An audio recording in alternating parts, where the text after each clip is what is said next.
Through the first 7 games, Brett Baty has looked like a new man over at third base. Is he playing himself into an everyday role? I'll break that down and more on today's edition of Locked On Mets. You are Locked On Mets, your daily New York Mets podcast. Part of the Locked On Podcast Network, your team every day.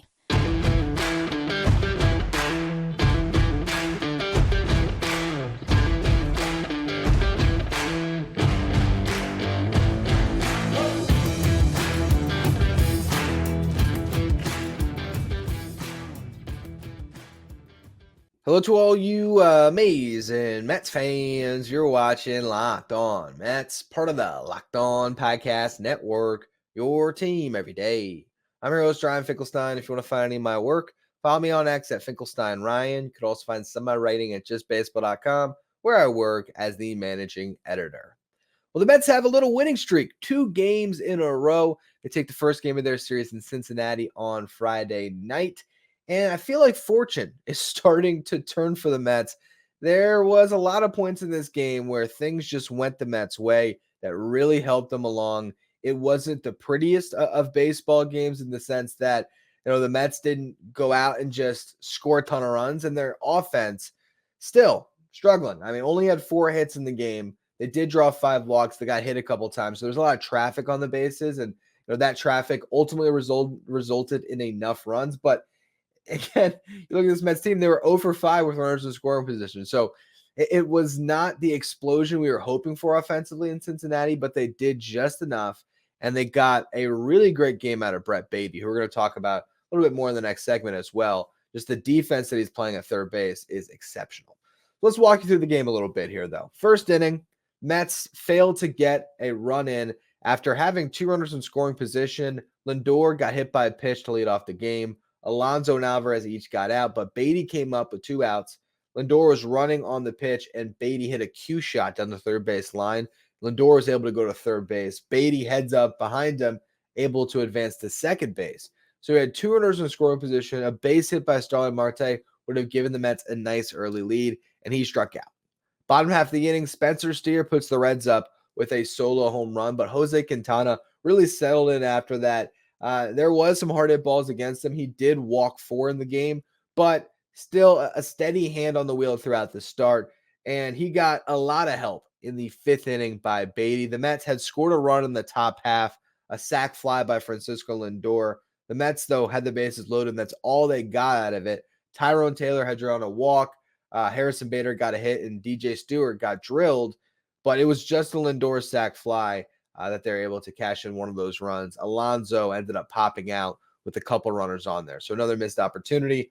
Bottom half of the inning, game tied at 1 run apiece. Quintana gives up a couple of hits to start off the inning. And then Spencer Steer comes up again. He is one of the hottest hitters in baseball, a guy you're going to fear for the rest of this series. And he drilled a line drive towards Brett Baty at third. Brett Baty did not have any time on that play. If he just took a step to his left, that ball is past him in the outfield. It hit 98 miles per hour. But great reaction time. Just immediately leaves his feet, full extension, makes the diving catch. And that play alone probably saves the Mets in this game. If he doesn't make that play, the bases are loaded. The Reds are probably putting up a crooked number in that 5th inning. And, we've seen the Mets offense not really capable of putting up more than 3-4 runs in a game. So they probably lose if Baty doesn't make that catch. It was a massive, massive play. Quintana able to work through the rest of that inning. There was another good play to close out the inning as well by Baty, where it was a soft liner. He had to judge it. He took it off the short hop, made a great throw to first. I feel like his arm this year has been a real standout. He is just making fantastic throws routinely. So that's been really good to see. But Quintana squeaked his way through that 5th inning. In the 6th inning, he was almost through it, got the first couple outs, but then walked 2, and Drew Smith had to bail him out, get a pop out to get out of that inning.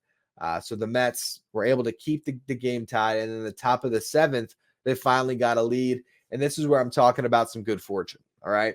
Harrison Bader drew a walk, stole a base. DJ Stewart and Francisco Lindor each walked as well, so that loaded the bases for Pete Alonso. Now, Alonso hit a ground ball that should have ended the inning.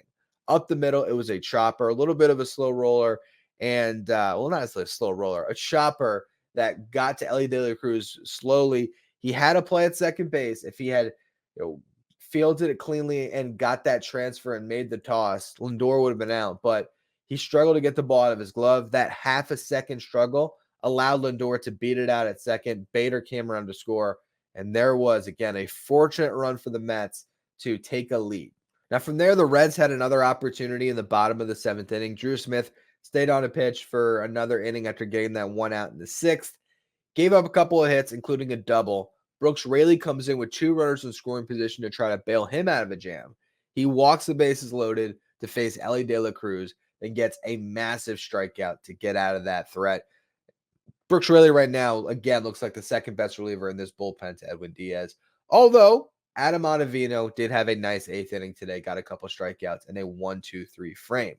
But the 8th inning was also where Jeff McNeil finally contributed. A nice home run by McNeil to give the Mets an insurance run that Edwin Diaz ultimately needed. In the 9th inning, Diaz came on for his first save opportunity of the year, and it got a little bit hairy there, a little bit close. He makes an error to start the inning on a comebacker, just couldn't field it cleanly. Then Spencer Steer ends up coming up. Diaz very careful against him. He walks him, so now you got 2 runners on. Lindor almost turned a double play on a ground ball up the middle, made the decision not to flip it to Jeff, tried to do it himself, and that play at second base ultimately was close. They went to a replay review. I thought he actually got him, but it was really, really tight.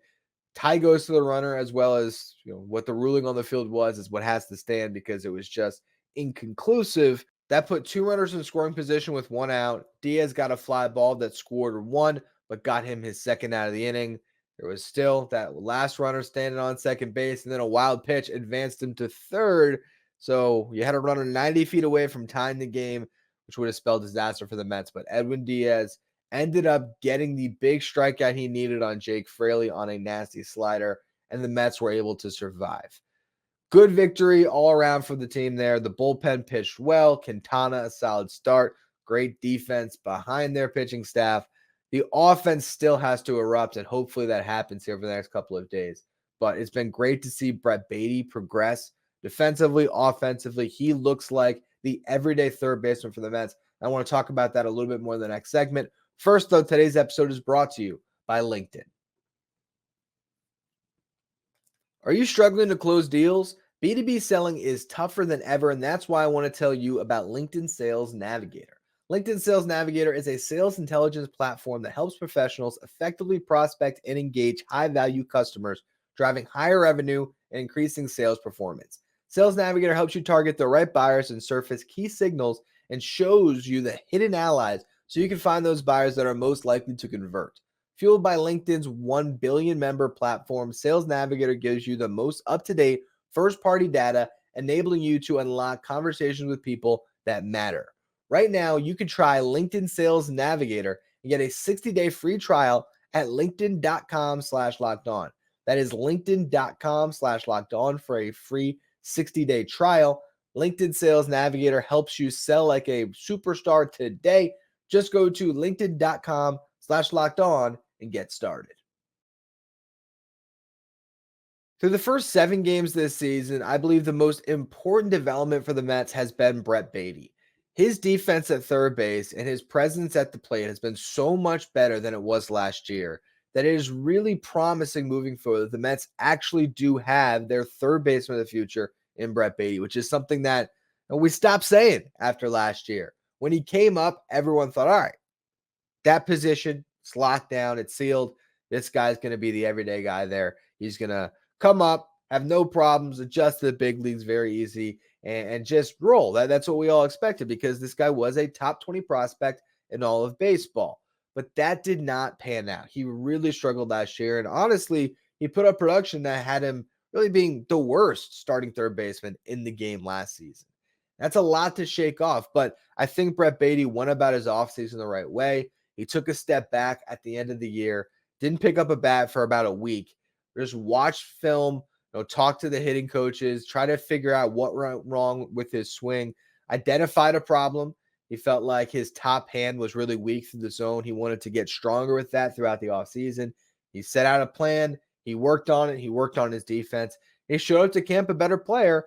And I think the biggest aspect that has changed for Brett Baty is the mental approach to the game. You talk about that diving stop. If Brett Baty was, I guess it helps that he had a good day offensively, but I don't even really think that would have mattered, even if Brett Baty had struck out ugly the first couple times up.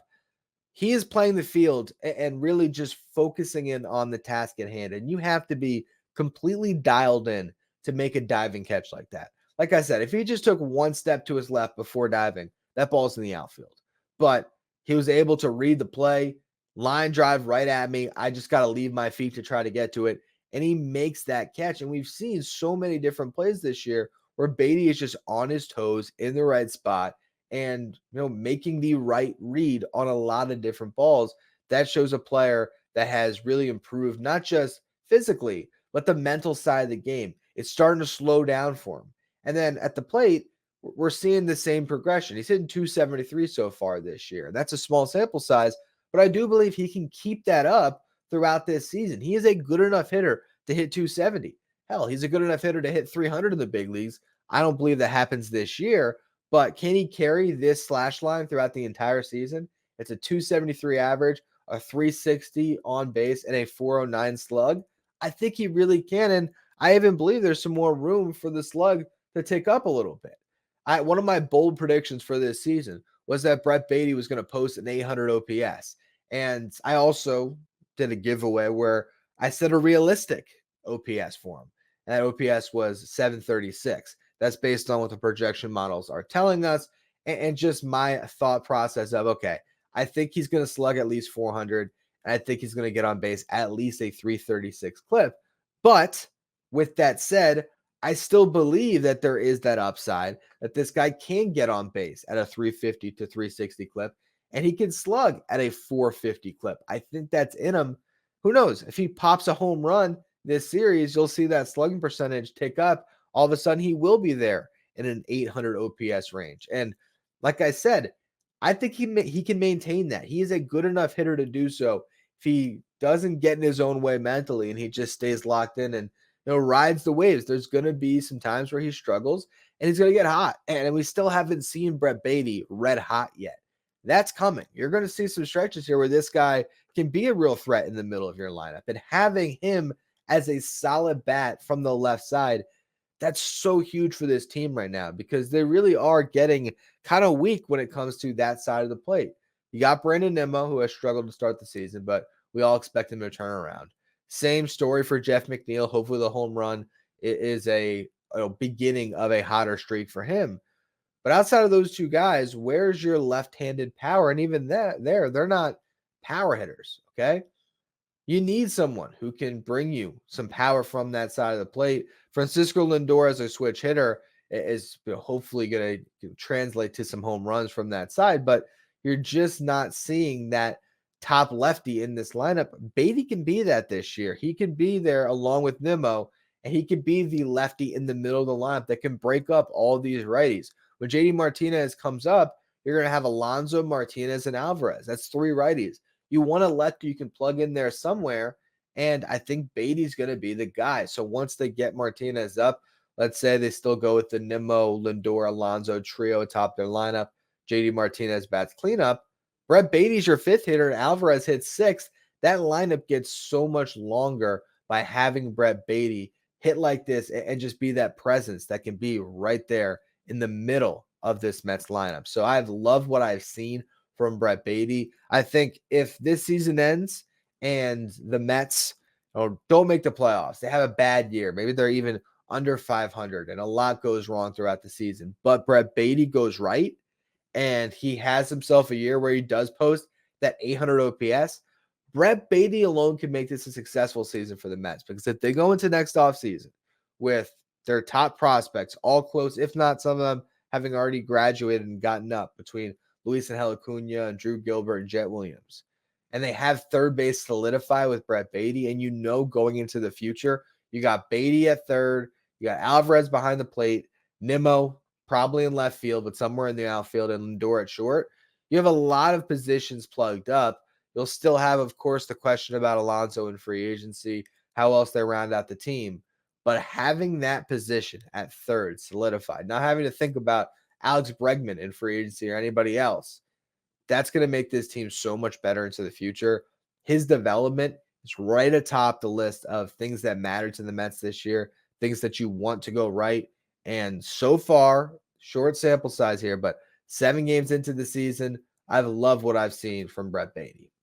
Now, the final segment here, what we're going to do is discuss the roster moves the Mets made on Friday. Michael Tonkin was DFA'd. I'll talk you through that decision in just a minute. First, though, today's episode is brought to you by Amazon Fire TV. Fire TV offers amazing viewing experiences with smart TVs, as well as the Fire TV stick that you can plug into your existing TV and provides access to millions of movies and TV episodes, as well as free and live TV. I love my Fire TV stick because I have all of my passwords set there and saved, all my subscriptions downloaded. So I got everything I want to view right there with the tap of a button. And then when I leave, unplug that bad boy, take it with me. I can bring it to a hotel room, plug it into their TV, and guess what? My living room travels with me. So that's why I love my Fire TV stick. And they also just recently created their Fire TV channels that deliver a constant supply of the latest videos from your favorite sports brands, all for free. That includes all of us at Locked On and most of the big pro leagues and college conferences as well. Fire TV channels let you dive into all of the game analysis, the highlights, and more to keep up to date with all the latest in the world of sports. Not to mention, they have great news, entertainment, gaming, travel, and cooking videos there as well. Check out Fire TV channels on Fire TV and Alexa devices. If you haven't checked out Fire TV channels, you should. To learn more, visit www.amazon.com/LockedOnFireTV. The New York Mets made their signing of Julio Tamron official on Friday, and the first thing I did when the signing was made official, as well as the corresponding roster move, I went over to Subtext and I talked about it with the Locked On Mets insiders. This is our texting service where you get updates anytime something breaks from the Mets. So in this case, it was Tonkin being DFA'd. I gave my takes on it about why it made sense, what the bullpen looked like now. The insiders and I, we went back and forth a little bit, answered any and all questions there as well. So if you want to be part of that bonus Locked On Mets coverage, find the link in the episode description. Go to subtext.com/Locked On Mets. Now, I'll give you what the insiders got yesterday. We talked through this decision by the Mets. A little bit curious that the Mets decided to DFA Tonkin, considering the fact that they signed him to that split contract, and there was a lot of hype surrounding him throughout the offseason and then spring training as a guy that could give the Mets multiple innings in that bullpen. But I think what we have seen so far this year, the Mets has some other guys that can also fill that role. Reed Garrett looked great in his season debut, 3 strong innings, really helping the Mets get through a rough patch. He had 4 strikeouts in those 3 innings as well. You've seen Johan Ramirez throw the ball pretty well on top of that. So they have 2 guys that are filling that long relief role right now. And the Mets were in a roster crunch to get Teheran on that 40. They couldn't have just sent down Reed Garrett and plugged in Teheran. They needed to clear space on the 40-man roster. Now, they had a couple of options. If they wanted to, they could have optioned Garrett down and moved Kodai Senga to the 60. I think it's really good that the Mets didn't end up doing that, because that tells me that they're not viewing May 27th as the realistic and expected timeline. There's still some hope maybe that they can get him back in the middle of May. Might not happen, but if they really believed, okay, he's not going to pitch until June, they would have just stuck him on the 60, kept their roster flexibility, held on to all their relievers, optioned Garrett, and kept Tonkin on the roster because he could not be optioned down without being passed through waivers and designated for assignment. But they did not do that. So that's one little tidbit to me that indicates that Kodai Senga might be here before May 27th, right? So that's good news. Now, why Tonkin? Johan Ramirez, I guess, has outperformed Michael Tonkin, according to the Mets brass so far. And you can see that while Tonkin only had 2 earned runs allowed, he also allowed 6 unearned runs. And granted, those don't count against them. But if you watch those 2 performances against the Tigers in those extra innings, it was not all the defense. Yes, Joey Wendell should have made that one play, which ultimately resulted in 5 unearned runs. But I always say, I don't always say this, geez, it's not often that it comes up. Hey, I always say when there's 5 unearned runs, some of those should be earned. But I will say that like some unearned runs are not made equally. And that ruling, right, where you would have had the 3rd out, but the inning continued, and all these runs came across. At a certain point, I almost feel like some of those should end up on your ledger. He just did not pitch as well as Johan Ramirez. And so that's ultimately where the decision came down to. Either of those guys had to be DFA to add Teheran. Just optioning Garrett wasn't enough. The only other move is they could have DFA'd Sean Reed-Foley off of the injured list, but they might like Sean Reed-Foley and wanted to hang on to him. So this instance now, Sean Reed-Foley stays on the injured list. We'll see when he comes back. Ramirez and Garrett continue to be the long men at the back of that bullpen. And then now Teheran joins the fold here in the starting rotation. So we'll see him pitch on Monday against the Braves. It's a tough matchup for him, but going to a place he is familiar as far as Atlanta is concerned. Can't remember when that ballpark finally got put in. I think it was before 2020, in which case he did pitch there because his last season with the Braves was in 2019. But we'll see how that first start goes on Monday. For now, though, we'll have to wait to see what happens with Tonkin. Will another team pick him up? I think there's a pretty decent chance that they will. The Mets might be able to swing a trade out of it, which would be nice. But the bottom line here is they had to make a move on that 40-man roster. If they weren't going to put Kodai Senga on the 60, it was either going to be Tonkin, Ramirez, or Sean Reed-Foley, which was the same discussion that we were having going into opening day. So here we are, a little bit after that. The decision ends up being Tonkin, who is taken off the 40, which, hey, funny enough, that was my original prediction, but definitely not the way I predicted it to happen, to have him be part of the bullpen to start the season, Sean Reed-Foley on the injured list, to give up a bunch of runs, and then after the Mets sign Julio Teheran, that's when he gets DFA. That's certainly not what I would have expected. But anyway, that's going to be all for today's edition of Locked On Mets. I'll be back on Monday to break down the rest of this series between the Mets and the Reds. Hopefully they keep this winning streak alive. We'll see how it all goes. If you don't want to miss that episode on Monday, make sure you follow, rate, and review wherever you get your podcast. If you're watching on YouTube, hit that subscribe button, trying to make a push to 9,000 subs. So appreciate all of you who subscribe. Follow me on X at Finkelstein Ryan. Follow the show at Locked On Mets. Thank you for making Locked On Mets your first listen or your first watch every day. Now, for your second watch, head over to the first ever 24/7 streaming channel on YouTube that covers everything world sports. Of course, I'm talking about Locked On Sports today with our local experts from each team and our league-wide experts from each league. Find Locked On Sports today streaming 24/7 on YouTube.